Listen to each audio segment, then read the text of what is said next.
مع الله في لألآت النجوم وحبك الغيوم وضوء القمر. نحمده ونصلي على رسوله الكريم اما بعد. بسم اللہ الرحمن الرحیم.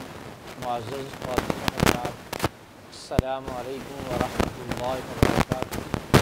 میں اپنی خدمت میں حاضر پروگرام سنہری باتوں کے ساتھ آج کی مجلس میں آپ کے سامنے ایک ایسا واقعہ عرض کروں گا جس سے یہ معلوم ہوگا کہ حواس کے بگاڑ سے عوام میں بھی بگاڑ پیدا ہوتا ہے اور خواص کے بگاڑ سے اللہ کی زمین پر رہنے والی ہر چیز پر اس کا اثر ہوتا ہے.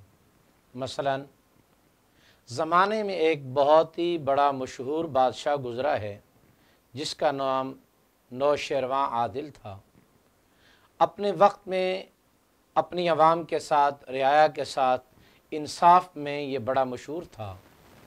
ایک دن یہ آدمی سفر پر تھا.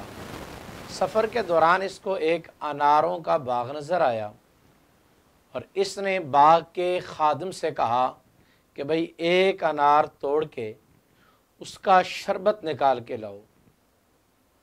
باغ کا جو نوکر تھا اس نے انار کو توڑا اور اس کا شربت نکالا اور بادشاہ سلامت کو پیش کیا.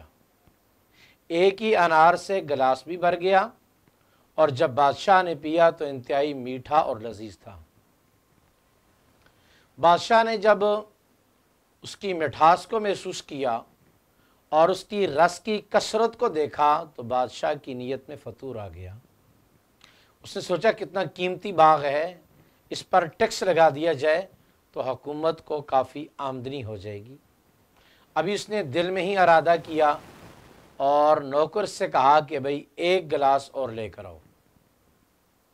نوکر نے ایک اور انار کا دانہ توڑا، اس کے اندر سے اس نے رس نکالا اور بادشاہ کو پیش کر دیا. اللہ کی شان کہ اس انار سے نہ گلاس بھرا اور نہ اس انار کے اندر وہ پہلی والی مٹھاس باقی تھی. بادشاہ بڑا پریشان ہوا. اس نے اس بات کا تذکرہ نوکر سے کر دیا کہ بھئی پہلا جو تھا شربت وہ میٹھا بھی تھا اور ایک انار کے دانے سے پورا گلاس بھی بھر گیا، اور اب کی باری نہ یہ میٹھا ہے بلکہ کھٹا ہے اور اس جیسا اتنا اس مقدار کا رس بھی نہیں نکلا. تو نوکر اس وقت کے جو اللہ والے تھے، ان نوکروں کے بھی ایمان کی سطح بڑی مضبوط تھی. تو نوکر نے ایک عجیب جواب دیا کہ بھئی لگتا ہے کہ ہمارے ملک کے بادشاہ کی نیت میں فطور آ گیا ہے. حالانکہ اس نوکر کو یہ معلوم نہیں تھا کہ یہ نوشیروان بادشاہ ہے اور ملک کا حاکم ہے. وہ تو ایک پردیسی سمجھ کے خدمت کر رہا تھا، لیکن اس نے جواب اپنے تقوی اور طہارت اور بصیرت کی بنیاد پر یہ دیا کہ لگتا ہے کہ اس ملک کے بادشاہ کی نیت میں فطور آ گیا ہے.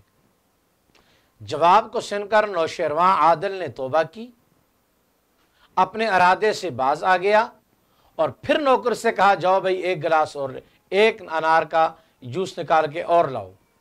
تو اب کی باری جب انار کا جوس نکالا گیا، گلاس بھی مکمل ہو گیا، مٹھاس بھی اللہ رب العزت کی ذات نے لٹا دی. تو اب کی باری پیا تو دونوں چیزیں موجود تھیں.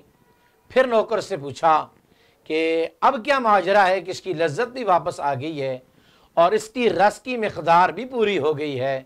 تو اس نوکر نے پھر وہی جواب دیا کہ لگتا ہے کہ بادشاہ کی نیت درست ہو گئی ہے.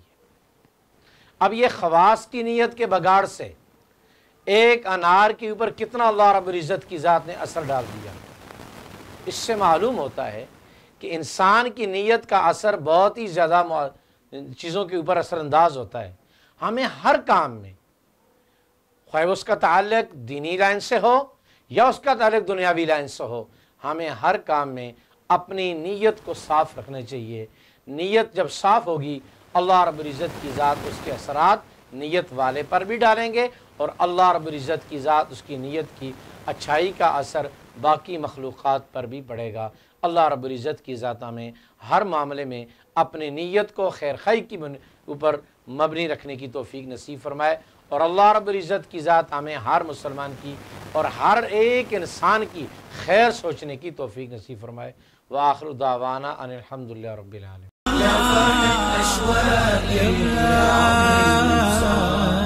بكرة بيتساءل من كل أيام الصار